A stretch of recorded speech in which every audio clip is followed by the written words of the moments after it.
Psychology says toxic people don't choose their targets at random. Being targeted is often misread as vulnerability when it's usually not about weakness or poor judgment at all. It tends to happen because certain brains respond to people, tension, and emotional cues in a distinct way.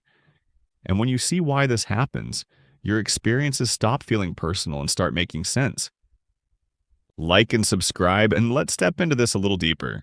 Number one, they pay unusual, invasive attention. Have you ever felt watched in a way that wasn't flattering, but you couldn't explain why?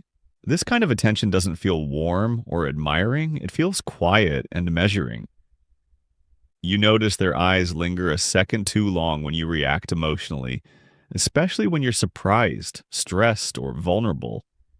It's as if your internal world has become something they're studying, not connecting with. Psychology suggests that people who target others often begin by observing emotional patterns, not personalities. They're less interested in who you are and more interested in how you respond.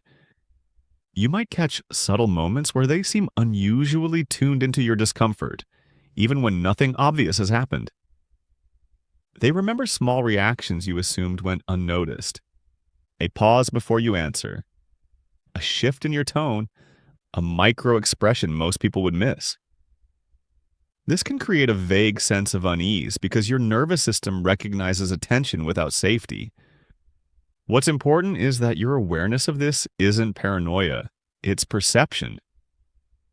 People with high emotional sensitivity often detect when attention has an agenda. Most people brush this off or rationalize it away. You don't. That doesn't make you suspicious. It means your mind is good at sensing when curiosity turns into surveillance. Number two, they test your boundaries in small, deniable ways. Psychology shows that boundary violations rarely start with big, obvious moves. They begin small enough to be dismissed. A joke that lands wrong. An interruption that feels unnecessary. A question that goes slightly too far, framed as friendliness. These moments are designed to be deniable, so you second-guess yourself instead of responding.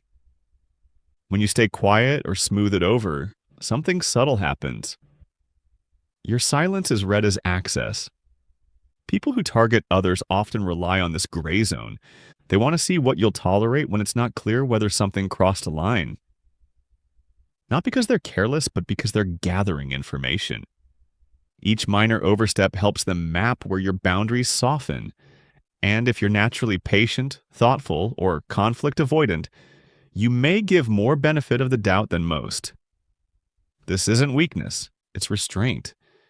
You don't react impulsively and you prefer harmony over confrontation. But to someone with manipulative tendencies, that calm can look like permission. Over time, the small tests add up. You feel slightly off, but nothing feels bad enough to call out.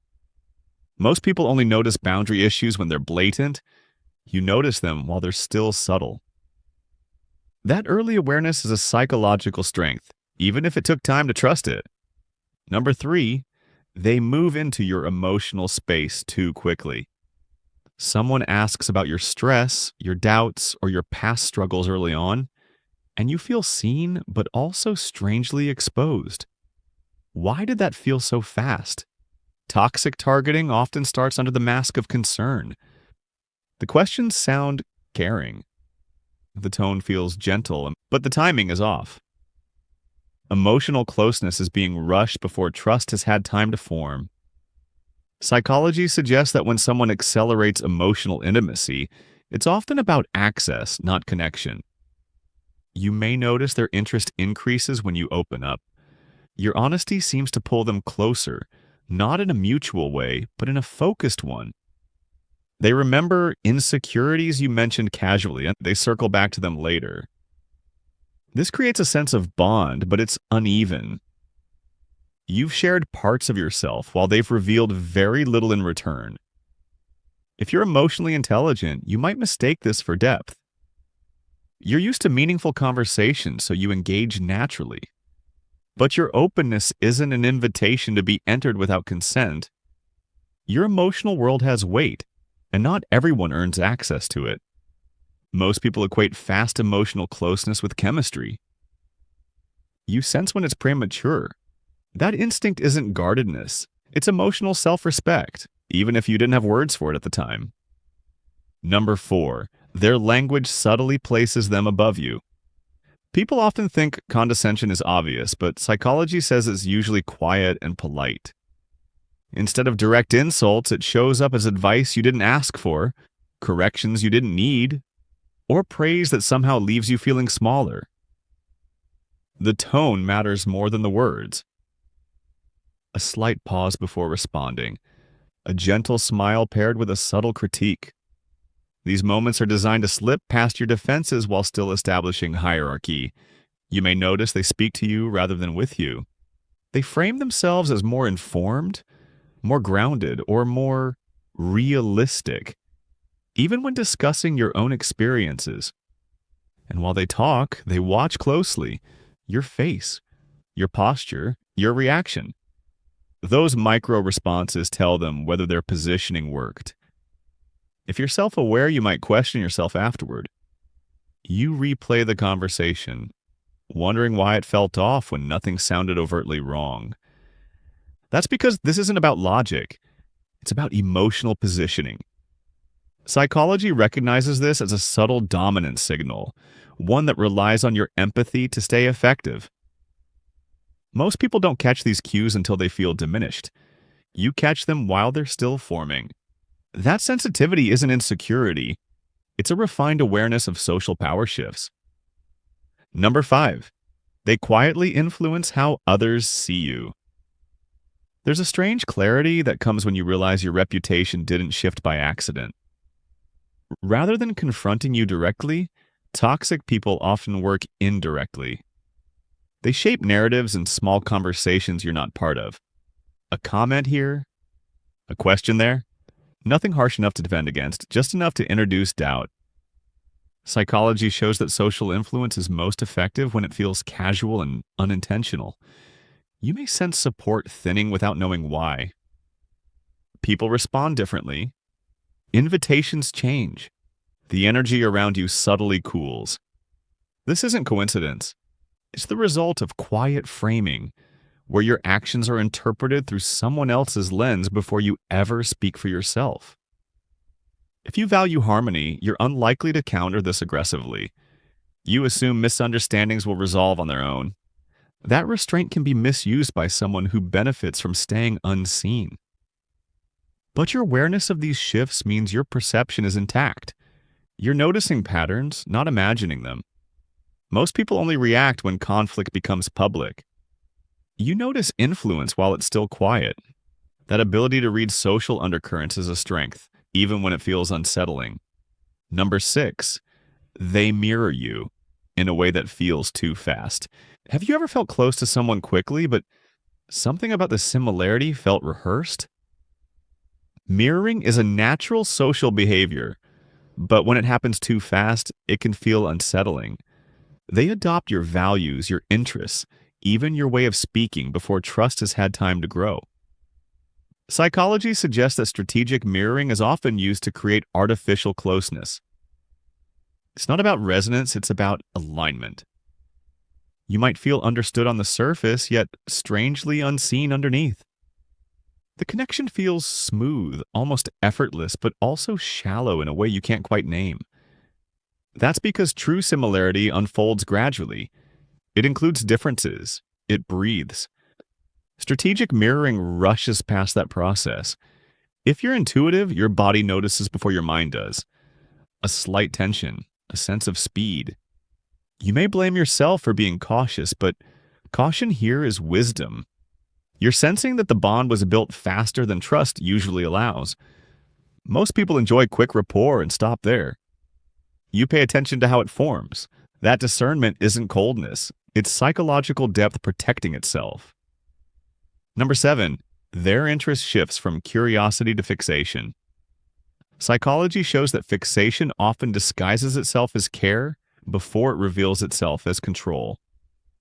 At first, their attention feels thoughtful. They remember details about you that others forget. Your preferences, your routines, your emotional patterns.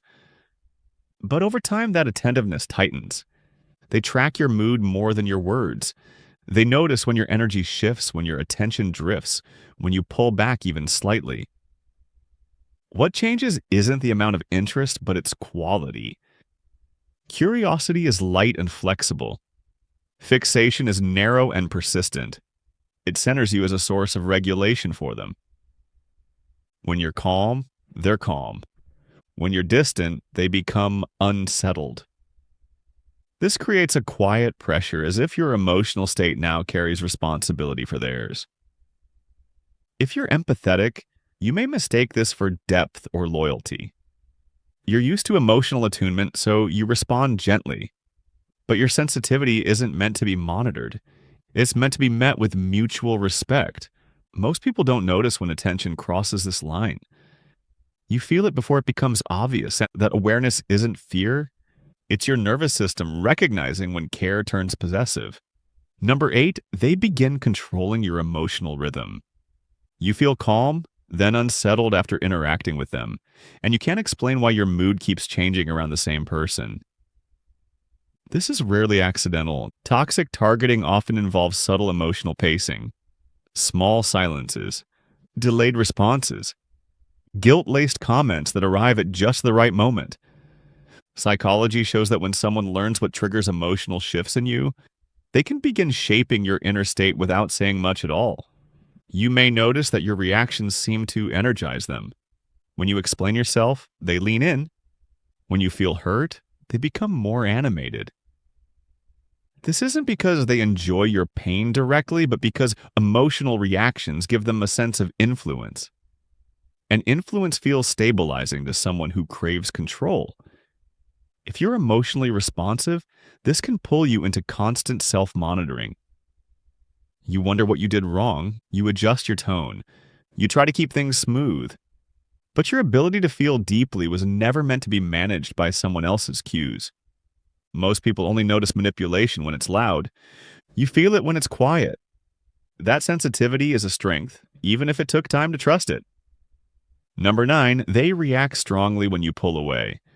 People often believe intense reactions mean deep attachment, but psychology sees something different here. When you create distance, even gently, their behavior shifts suddenly. Warmth appears out of nowhere. Apologies surface, attention increases. On the surface, it looks like care. Underneath, it's a response to lost access. The timing is the clue. These changes are rarely stable. They last just long enough to draw you back in.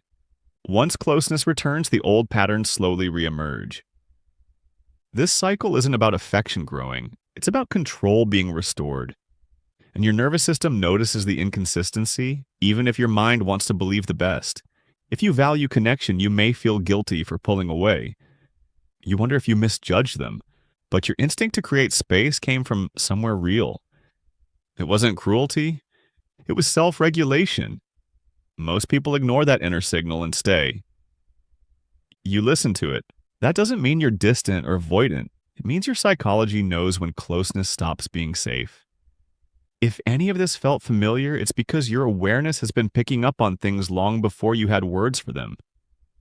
You weren't imagining the tension, the shifts, or the quiet discomfort that didn't make sense at the time. Your sensitivity isn't a weakness here. It's the part of you that notices when something isn't aligned. If this helped you feel a little more grounded in your own experience, liking and subscribing simply supports more conversations like this. And when you're ready, the next step connects naturally to why having no friends can mean you're mentally stronger in ways most people never consider.